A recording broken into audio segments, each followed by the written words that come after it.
আমার ভুল হইছে, আর আন্দোলন করব না।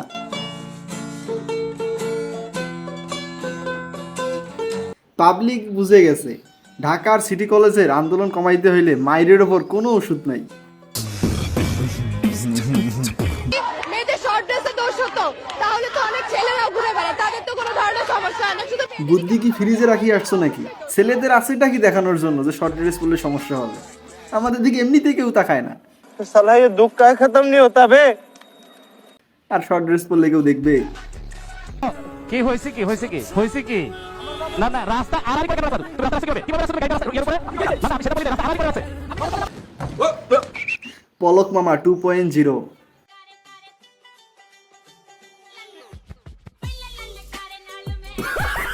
পলক মামা কথায় কথায় ইন্টারনেট বন্ধ করতো, ভবিষ্যতে এ কি করবে এটাই দেখার বিষয়।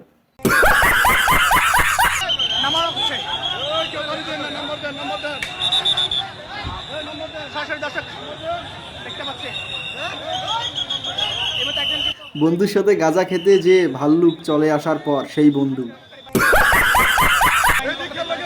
নেতা হইতে গেছিল, মায়ের ভয়ে গাছে উঠে গেছে। বিশ্বরূপ মা নেবে না বউ নেবে? বউ নিয়ে কি করবে?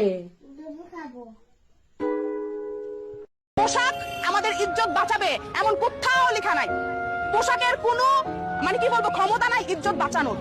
ইজ্জত আমার ভাইয়েরা চোখ আমাদেরকে বাঁচাবে। ইজ্জত আমাদের সমাজের বাংলাদেশের ছেলেরা, বাংলাদেশের পুরুষরা, সত্যিকার অর্থের পুরুষরা বাঁচাবে। আদিম যুগেই ভালো ছিল, না ছিল কাপড়, না ছিল খাওয়ার চিন্তা, না ছিল থাকার চিন্তা, মাস্ত জিন্দেগি। একটা ওই কিরে পলকের উপর রাগ করছে ফারুকি।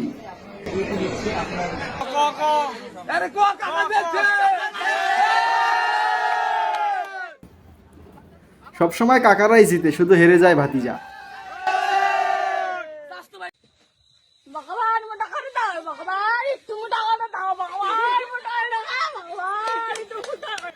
ভগবান বি লাইক, বয়ফ্রেন্ডের সাথে সারাদিন কথা না বলে, চ্যাট না করে, একটু খাওয়া দাওয়া ঠিক মতো কর, এমনিতেই মোটা হবি।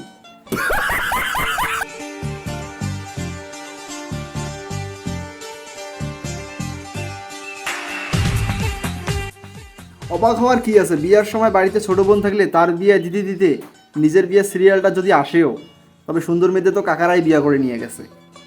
रोज आते हैं इस उम्मीद पे आज जीतेंगे कल जीतेंगे परसों जीतेंगे रोज हारते हैं। ওটা তো আমাদের কোশ্চেন কিরকম আসছে ওটা আমরা দেখিই নেই, কিন্তু অ্যান্সার সব দিচ্ছি। পরীক্ষা নিয়ে যদি বেশি টেনশনে থাকো, কোনো পড়াশোনা করবে না, এমনিতে পরীক্ষা দিতে যাবা, প্রশ্ন দেখে বুঝবাই না প্রশ্ন কঠিন হয়েছে না সহজ হয়েছে। আমি ইউনিভার্সিটির ফার্স্ট ক্লাস ফার্স্ট, যে মাথা নিয়ে আমি অঙ্ক করেছিলাম, সেই মাথা নিয়ে যদি আমি কোনো খারাপ কাজে যদি নিযুক্ত হই, আমাকে কিন্তু সামলাতে পারবে না কোন সরকার। এসএসসিতে ফেল করার পর বন্ধুর অবস্থা।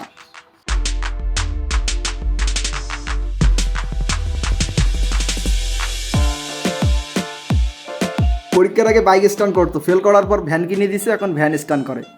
मगर मुझसे थोड़ी सह लेंगे थोड़ा सा। শুধু বক্তার দিকে তাকিয়েছিলাম। বেশি কিছু না, প্রধান অতিথির চেয়ারটা নিয়ে একটু মারামারি লাগছে, আর কিছু না।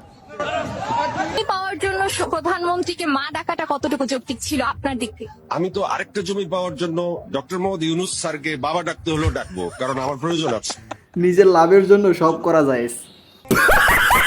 তো আজকের ভিডিও এই পর্যন্ত। ভিডিওটি কেমন লাগছে অবশ্যই কমেন্ট করে জানাই দিবা। কেমন লাগছে, ভালো লাগলে অবশ্যই চ্যানেলটি সাবস্ক্রাইব করে দিবা, যাতে নতুন নতুন ভিডিও দেখতে পারো। তো আজকের জন্য বাই।